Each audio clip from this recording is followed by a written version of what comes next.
ṣẹlẹ̀ happen. Ẹjọ́ ṣé wọ́n ti declare Biafra as a terrorist group in Nigeria ni.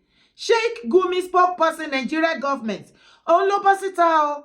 Ó ló ti ṣetán báyìí láti ṣe kíni láti fún àwọn ọmọ Biafra ní baba ńlá support.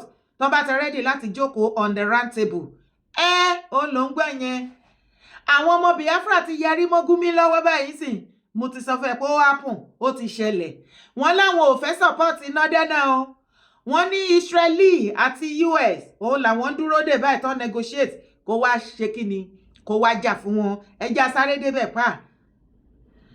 I will back IPOB Boko Haram orders only if they lay down arms and embrace dialogue. Sheikh Gumi, controversial Islamic cleric Sheikh Ahmad Gumi, has said he might support armed groups like the indigenous people of Biafra, IPOB, Boko Haram and bandits in Nigeria, but only if they abandon violence and engage in peaceful discussion with the federal government. Mi ò sọ fún yín pé spokesperson in government wa nìyẹn. Gumi stressed that dialogue is a crucial tool for resolving the country's security challenges. Dialogue can bring peace, and we are men of peace. Even IPOB, which was once into secession, which was once into secession, if they are ready to put down their arms and come to a round table to discuss, I am ready and will support them. All we don't want is violence, he said. Gumi also advocated combining military action with non-violent strategies such as intellectual engagement and negotiation. He blamed Nigeria's socio-economic problem, including poor infrastructure, unreliable electricity, high health care costs, and failing education for worsening insecurity. Ìyẹn ni àlàyé tí Gumi sọ. Ó ní tí àwọn ọmọ Biafra tí wọ́n bá ti ready láti ṣe kíni láti lay down gbogbo arms wọn tó fi ń jagun.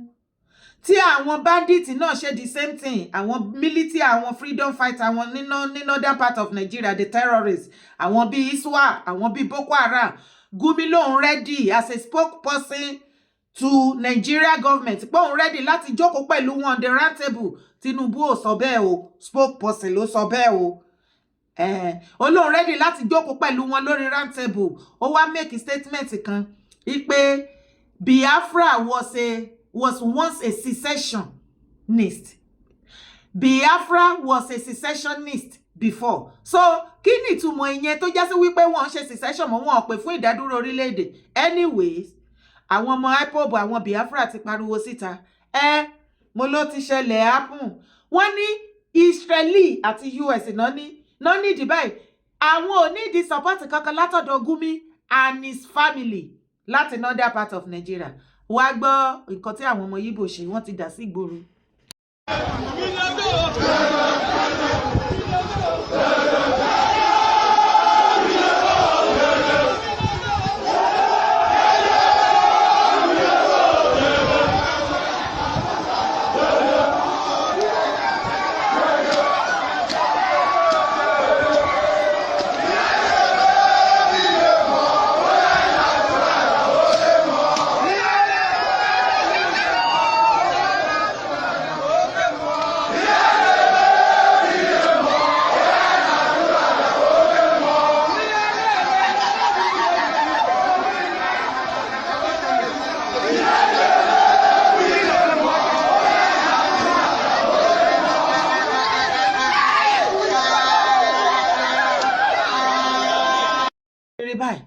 Ẹ̀yin èèyàn mi, kí ló ń ṣẹlẹ̀ gangan? Like, I don't understand what is happening in Nigeria anymore.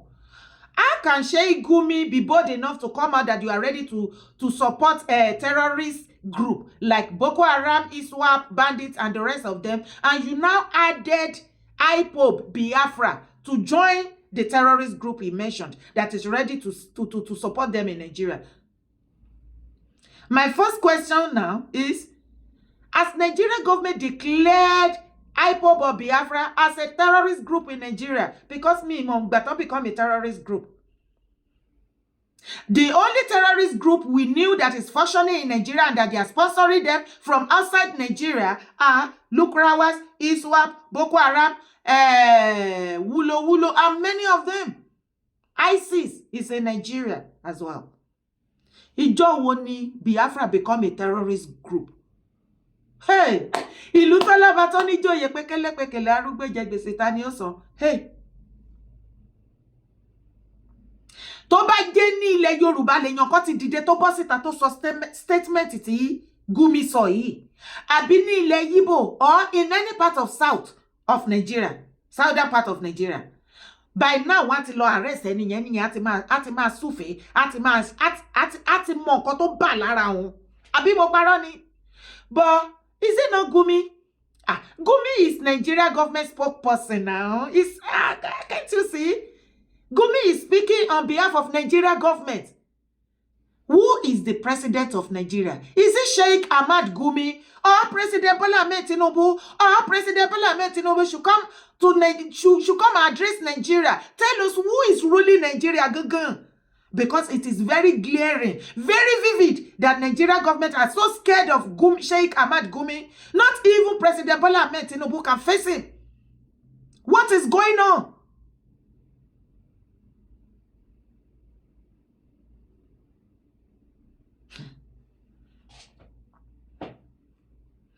Gbogbo wa la mọ̀ wípé àwọn ọmọ Biafra wọ́n ná owó burúkú tó ń dá owó burúkú both home and abroad. Gbogbo wọn pátápátá business person wọn, gbogbo àwọn Obi Kubana prince, senator, minister, governor, gbogbo wọn ni wọ́n dáwọ́ no Biafra now. Tó bá ní rán ni mo pa ìgbà tí wọ́n dájọ́ life imprisonment fún Kanu Nnamdi. Ṣé o rí gbogbo bó ṣe best online? You were shocked. A lot of us were shocked. So gbogbo yín lè support Biafra. Wow, interesting. Kò dàbí tàwa Yorùbá tí gbogbo wọn takété bí àbàtà gbogbo wọn takété bẹ ní pé kò bodò tán. Gbogbo yín wá sunkún nísìn pé èèyàn kan ló betray yín. Ṣebí gbogbo yín gbà tí Ìgbòho gbé ọ̀rọ̀ Yorùbá nation sórí, gbogbo yín kọ́ lẹ sá fún ni. Ọba sá fún, ìjòyè sá fún, governor, gbogbo àwọn politicians tán bá ṣe gbogbo wọn ni wọ́n sá fún. Ẹ̀yin aráàlú gan sá fún. Few of us gbére la fún ní support. Kí la wá wí tẹ́wọ́n gbogbo yín wá sunkún ó betray yín ó ti promise yín ó máa kó yín délẹ̀ lérí. Báyé ń sọ̀rọ̀ lọ́wọ́lọ́wọ́ ẹ̀ àwọn ọmọ Biafra ń dáwó burúkú back to back. Àwọn tó wà ní US wọ́n lọ ń lobby tó spend millions of dollars tí wọ́n lọ ń lobby wípé kí President Trump kó come to their aid, kó listen to their story, the reason why tó ṣe fẹ́ kúrò ní wọn Nigeria. At the same time ṣe bí wàá gbọ́ wípé gọ́ọ̀mẹ̀ntì bàbá Tinubu náà nígbà tó gbọ́ kíní information yẹn àwọn náà sáré kó 9 million. Wọ́n lọ bá àwọn offices kan partner pẹ̀lú àwọn kan pé káwọn náà lọ bá wọn lobby.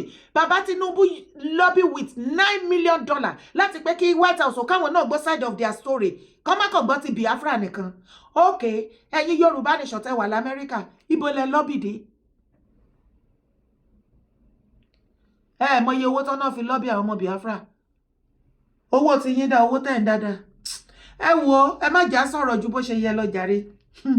Oníkálùkù mọ bó ṣe ń lọ, akàn ń wá kan, oníkálùkù kàn ń wá ọ̀nà àbáyọ fún títí ẹ̀ náà ni láti wá ọ̀nà tẹ́fẹ́ fi pa Ìgbòho àbí ẹlẹ́dẹ̀ òdẹ̀ nígbà fún yín. Ibẹ̀ ni kọ́kọ́ là ń lọ. Àwọn Iran wọ́n ti fi mẹ́sẹ̀jì ránṣẹ́ sí Nàìjíríà. Wọ́n láwọn ti ṣetán láti wá bá yín fight terrorists inú Nàìjíríà.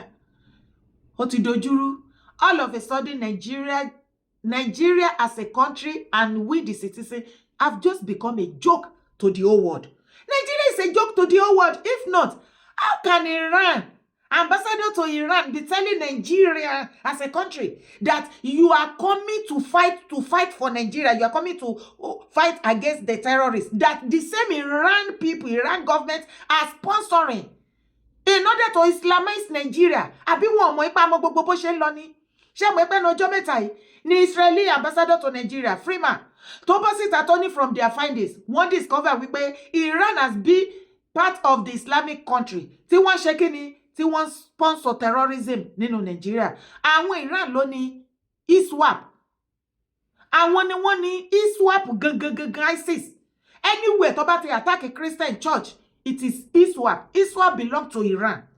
From a reliable source. The same Iran tó ń kó nǹkan ogun. Ìwọ tó bá fẹ́ gbọ́ àlàyé ọ̀rọ̀ yẹn kó yé dáadáa. Short video tí mo ṣe sórí YouTube lánàá padà lọ gbọ́. Wàá rí iye ọdún tí Iran tó ti ń kó nǹkan ogun ránṣẹ́ sí inú Nigeria láti pa Nigeria Christian. In order for them to Islamize Nigeria, just the same way they did in Iran. So the same Iran are now coming, telling Nigeria that àwọn fẹ́ wá fight nǹkan táwọn create sílẹ̀. What is going on? Iran is ready to help Nigeria fight terrorism, denies backing Islamic group, Ambassador Madafi Raja. Madafi Raja, Iran's ambassador to Nigeria, has expressed Tehran's readiness to support the country in its fight against terrorism, while clarifying that Islamic group in Nigeria maintain only spiritual and cultural ties with Iran, not political ones. Ta ló ń bá yín sọ̀rọ̀ pé ọ̀rọ̀ politics ni wọ́n fi ló pa wá ní Nigeria. Jihadists that create low power now. What is wrong with these people? Hey, Joshua, when you go ye me more, wo bon ṣe fi Nigeria pa. Raja's remark come after Michael Freeman, Israel's ambassador to Nigeria, accused Iran of sponsoring Islamic movements in Nigeria and West Africa to spread terror. The allegation coincided with protests by members of the Islamic Movement of Nigeria, IMN, over the killing of Iran's supreme leader Al-Khamenei during recent US-Israel strike. Responding to claims, Raja stressed that recent support rallies for Iran in Nigeria were moral and spiritual, not political. He added that Tehran has always condemned terrorism and is ready to cooperate with governments facing terrorist threats, including Nigeria. We are ready to lend a helping hand. We know Nigeria faces threats from Boko Haram, ISWAP, and others. We are ready to share our experience in counter-terrorism, Raja said, also highlighting that Iran itself is a victim of terrorism. Oh. To believe. Kí ló fẹ́ kó ṣẹlẹ̀? Ṣé kí Iran máa bọ̀ kó wá bá yín fèsì àwọn terrorists? Bọ̀ kó tó sọ yes o, àwọn náà ni wọ́n create ISWAP, àwọn náà ni ISIS àti ISWAP o. Tó bá wá gbé àwọn nǹkan tí mo ṣe lálàyé síbí, wọ́n jẹ́ kó yé ìwọ àti èmi wípé kí ni o? Wọ́n ní terrorism tó ń ṣẹlẹ̀ nínú Nigeria is about politics, is political. But ìwọ àti èmi mọ̀ wípé jihad náà ṣe. Ilẹ̀ náà fẹ́ gbà, wọ́n dẹ̀ fẹ́ Islamize Nigeria. Kí ló ń ṣẹlẹ̀? Kí ló dé bá wa? Kí ló dé bá wa? Ibẹ̀ ni kọ́kọ́ la tún lọ. Ẹ̀yin ọmọ Ondo. Àánú yín ṣe mí tèmi ṣọlọ́run abálájọ Ọlọ́run ní jẹ́ kó pa yín tán o. Àádẹ́ máa fàdúrà ràn yín lọ́wọ́. Ẹ pẹ̀lẹ́ gbogbo ọmọ Ondo state at your own peril. Bó bá jí ẹ gbé on your own. Bó bá pa ẹ́ o kò kú dànù. Ìdí gan tí gọ́vnà yín ní Ondo state Ayedatiwa orí mi sàn tí ò fi dá sí bó ṣe pa yín tí tẹ́rọ́rìsì ń pa ọba tó ń pa ìjòyè. Ó ní kò ń ṣe tẹ́rọ́rìsì. Ó ní kò sí nǹkan tó jọ bẹ́ẹ̀. Ó ní just common na pé ẹ̀yin kan lẹ́kọ̀ọ́ ń bára yín jà pé wọ́n attack yín l'Ondo state. Nǹkan tí gọ́vnà yín sọ nìyẹn o. Gbogbo owó security vote tó ń gbà àti owó oil, gbogbo everything pátápátá tó ń gbà. Ẹ wá gbọ́rọ̀ ẹnu ẹ̀. The news, for some reason known to those who write out this news, they make it look as if there is a big problem in Ondo State. But the security agents have the facts about some of this. It's crime, and the perpetrators are criminals. That is it. So no terrorists, you're saying no terrorists or bandits operate in Ondo State? Terrorist operation has not happened after the Owo massacre. We've not experienced any terrorist attack. They will show issue that you said the parents of. I said that we have isolated cases of kidnapping for ransom. That is wrong. It's happening, but we have to engage. The security agencies have to engage to be able to ensure that those who are kidnapped are released, the victims are released, and then they put a trail on those who are perpetrating that act. A lot of kidnappers have been arrested in the state. They don't write about that on the news. You can ask from the police and from the Amoteco. They are arresting a lot of them. That is why kidnapping has reduced. It used to be almost like a daily thing at the time, but it has reduced considerably even right now. But isolated cases, yes, some of them still take a risk, but the law will catch up on them because we will get them arrested. I can't. Hello, ní jẹ́ kẹ́ni tó go ọgbọ́n.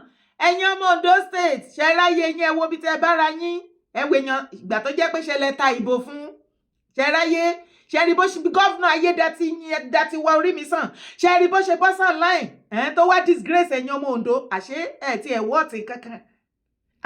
ikú dé àjàlú bẹ̀bẹ̀ lóńdó wọ́n pa ó tiẹ̀ ti wá dáa àdúrà lẹ́dẹ̀ wá jẹ wá o kò sí ariwo mọ́ bọ́ ẹ bá wá ṣe fídíò láti èní dọ̀la ká dẹ̀ máa wo fídíò yín ká máa mójú nítorí kò sí nǹkan kan rẹ̀ kan tó fẹ́ jáde mọ́ látò Ondo bó ṣe wà yẹn concerning security ni o ẹni bàbá lọ ọkọ̀ kú dànù tú ẹ ṣe bó gbọ́ nǹkan tí gómìnà yín sọ because tó bá jẹ́ wípé Ondo state ẹ wà òkè ni gómìnà yín lọ sọ online tí gbogbo Nigeria the whole of Nigeria mọ̀ wípé Ondo state customer dáadáa ni lọ́wọ́ àwọn terrorists every 3 market day no ma strike yín ẹnu ọjọ́ mẹ́ta náà ìpalágàmà ṣebí òsì yẹn ń sọ fún gómìnà yín wípé ọba tó ṣẹ̀ṣẹ̀ pa of recent nǹkan kí ló ṣẹlẹ̀ sí ó ní within the house ní nǹkan ọba Ifọ̀n àwọn wo ló pa Fúlàní àìmọyemọye wọn ṣùgbọ́n gómìnà yín ní irọ́ ni ó ní láti ìgbà tí ìṣẹ̀lẹ̀ tó ti ṣẹlẹ̀ lọ́wọ́ massacre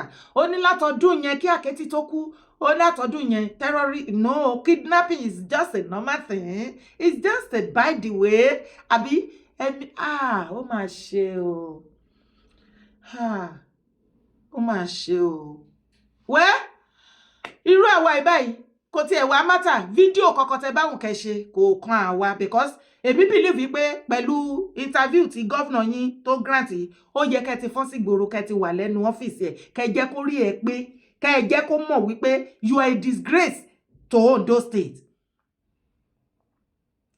ìlú tí gbogbo wa jọ mọ̀ Governor Ayedatiwa you are the worst among all the governors ní the whole of Southwest wàláì wọn gbọ́dọ̀ fi ìjọba yín ṣe èpè fún yàn àtijọ́ tẹ́ ti gorí àpèrè yẹn kò sí nǹkan rẹ̀ kan tó jáde tá a gbọ́ ìròyìn ayọ̀ tó jáde láti Ondo state ikú ni àbọ̀ ní nǹkan rẹ̀ tá ẹ gbọ́ ni òkè tó bá ní ó yá kọ síbi comment section ṣé o gbọ́ wípé oríire kan ṣẹlẹ̀ ní ìgbà tí Ayédatiwa orí mi sàn gọ́fúnà ọ̀ràn tó ti become governor l'Ondo state ire nǹkan rẹ̀ kan wo good news wo lórí tó jáde láti bẹ̀ everywhere dákẹ́ mímímí lẹ́yìn ikú wọ́n pa wọ́n ti kú wọ́n ti pa wọ́n ìlú ààbò ojoojúmọ́ ni wọ́n jí wọn gbé bẹ̀ gọ́fúnà yín ní kò sí kankan ọwọ́ wọn ojoojúmọ́ náà jí wọn gbé bẹ̀ gọ́fúnà yín ní kò sí kankan àkókò kò ṣeé wọ̀ mọ́ gọ́fúnà yín ní kò sí kankan ẹ wá wo fídíò.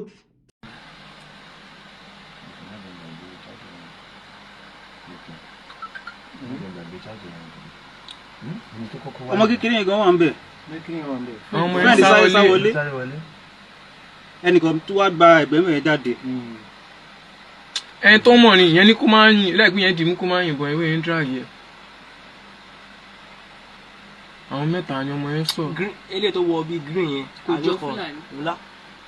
báwo ló wá lánàá padà. nítorí ló dàbí rí lórí kíní tẹ́lẹ̀ nílé.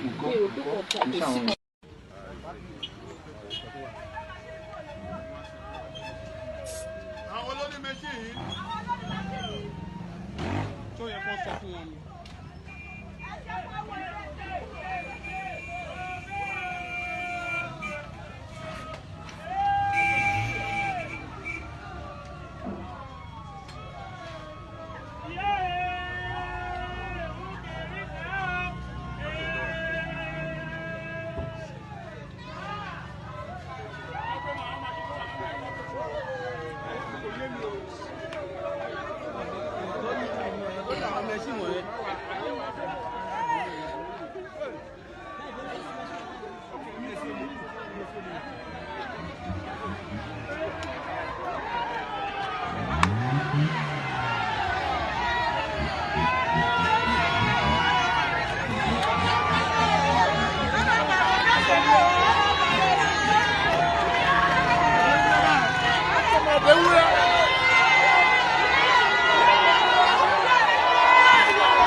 Ayedatiwa wá wo fídíò wọ́n ṣẹ̀ṣẹ̀ jí woman yìí gbé ní freshly bóyá àná àbí èní lóru mọ́jú àbí alẹ́ àná ẹ̀ náà ṣẹ̀ṣẹ̀ jí gbé ó ń jà rìnrìn online báyìí ṣẹ́dẹ̀ tún rí the second one tí ó wà ńbẹ̀ tẹ́rí tó ti sunkún Àkókó ni o wọ́n pa brọ́dà kan ní Àkókó sí oko ẹ̀ sórí oko ẹ̀ àwọn Fúlàní herdsmen àwọn bandits àwọn terrorists ó ní wọ́n lọ fi mọ́tò gbé wá nínú oko tán gbé wọ̀lú tí gbogbo aráàlú tó ń sunkún yẹn o Ondo state náà ni o Àkókó ṣe é wọ̀ báyìí ní Ìṣùà lórí fídíò yẹn ẹ̀ rí lánàá ọba Ìṣùà àti àwọn bọ́ìsì kan àwọn yúùtù kan ní ìlú àti àwọn olóyè wọn láwọn náà gbowó lọ́wọ́ Fúlàní tí Fúlàní ti yàbò Àkókó báyìí